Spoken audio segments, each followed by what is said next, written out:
until Nigerian police discover that they are Nigerian police, not APC or PDP police, then we are going to have a balanced election. And I must tell you, anywhere you see police neutral in an election, go and look at the election. It's always very peaceful and credible. And again, what about the corruption in the police? I give you an example. You are, as a journalist, let me ask you. If you go to a shoe election, for instance, Oshu election was the last cycle, they tell you we are deploying 25,000 personnel. Who can't?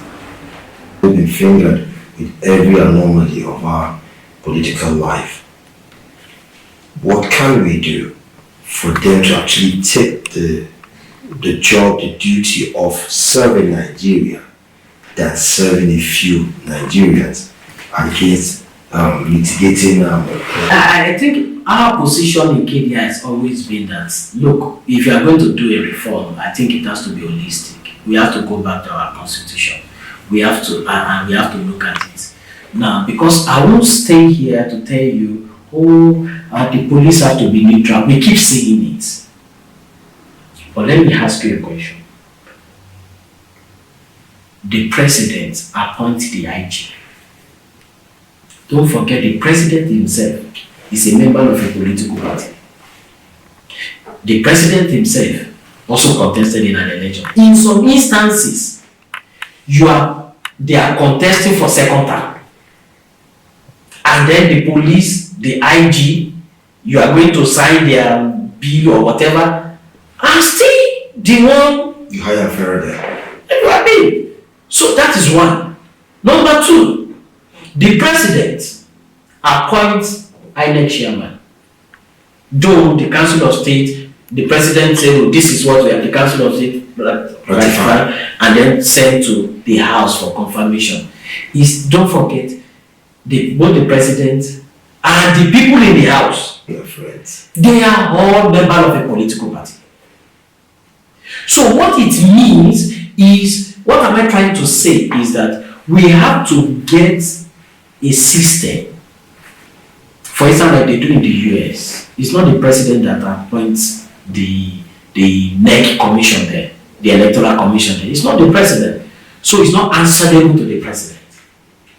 And don't forget, part of Justice Uwe's recommendation is that probably an independent body, eminent Nigeria, can just sit and then appoint who is going to be the INEC chairman. And that is the truth. So the power can be off. So it can be neutral. It can be neutral. So, and that is how it's supposed to be. In some countries, the Inspector General of Police are chosen by the people. So it's not like, hey, this is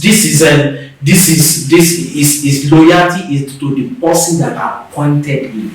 So until we deal with some of these fundamental issues, then we will still begin to have our loyalty to a person as against to the Constitution.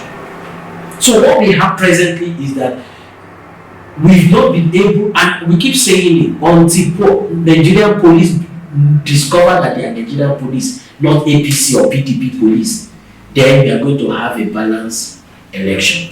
And I must tell you, anywhere you see police neutral in an election, go and look at the election. It's always very peaceful and credible. Anytime you see them neutral. So, and I think we have to come to that conclusion that the police have to be neutral. In some cases, we saw them shielding the people stealing the ballot boxes. And in some cases, we saw them protecting the ballot boxes. It depends on the state and the interest.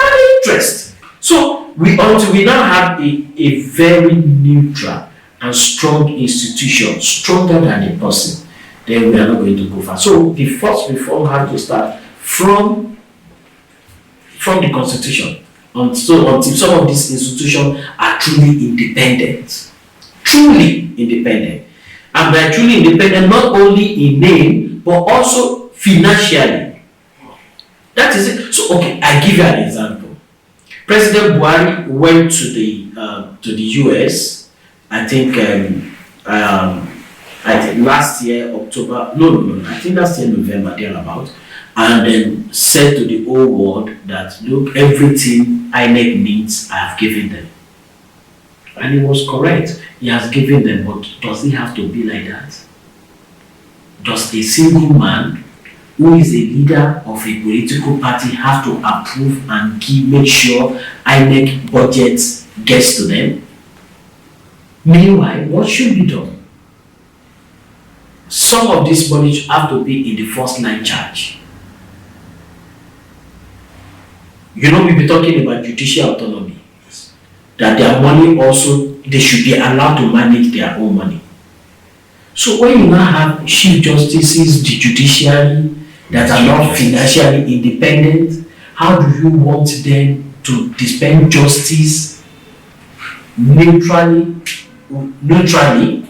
For instance, the governor is the one that approves your budget, is the one that releases money to you and is releasing in tranches, and the same governor has a case with you at the state high court. That is why you see people file cases where they are most times election cases where they have friends with the governor in that particular place, so that you see the judgment coming in their favor.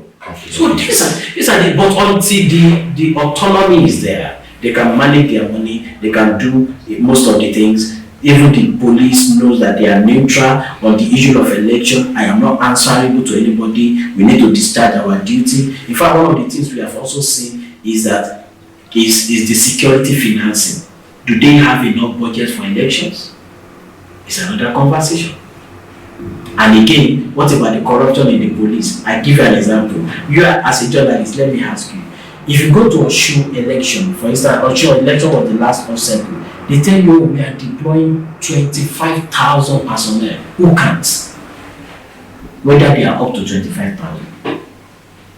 Because we have also seen a situation that look at the end of the day, they said they are deploying 25,000 personnel. And then you still get the polling units, you don't see some of the policemen. At the end of the day, do you know the corruption some of them are using this to, allegedly perpetrated? Is when they say they deploy 25,000, they actually said maybe they deploy 15,000.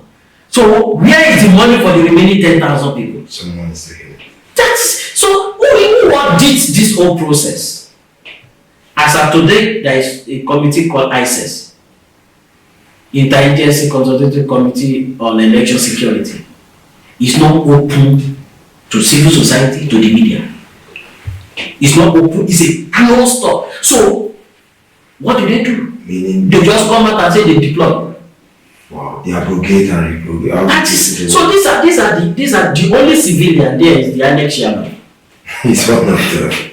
So these are the issue. But that corruption is deep, and that's why you still see people, police personnel after election say they've not collected money. The process is actually like Mark.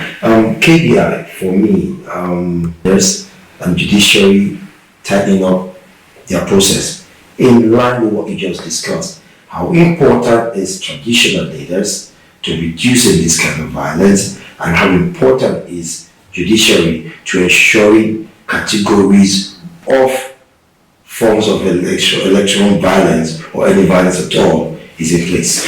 So two things. Let me start with the traditional leaders. I think there is nothing the traditional leaders can do presently with the present structure. And what am I trying to say is this: because they don't have any constitutional role. So if you don't have a constitutional role, what do you want to do? And I give you another example. Have you noticed there is National Peace Committee who bring the candidate together to sign peace accord? But has that stopped violence? No. Do you know why? Because the National Peace Committee is a voluntary service organization of eminent Nigeria who have no constitutional role. So they cannot arrest, they cannot prosecute, they can only do moral suasion. Because they are eminent people, please don't fight, come and sign, and if you break it, can they can they take you to court?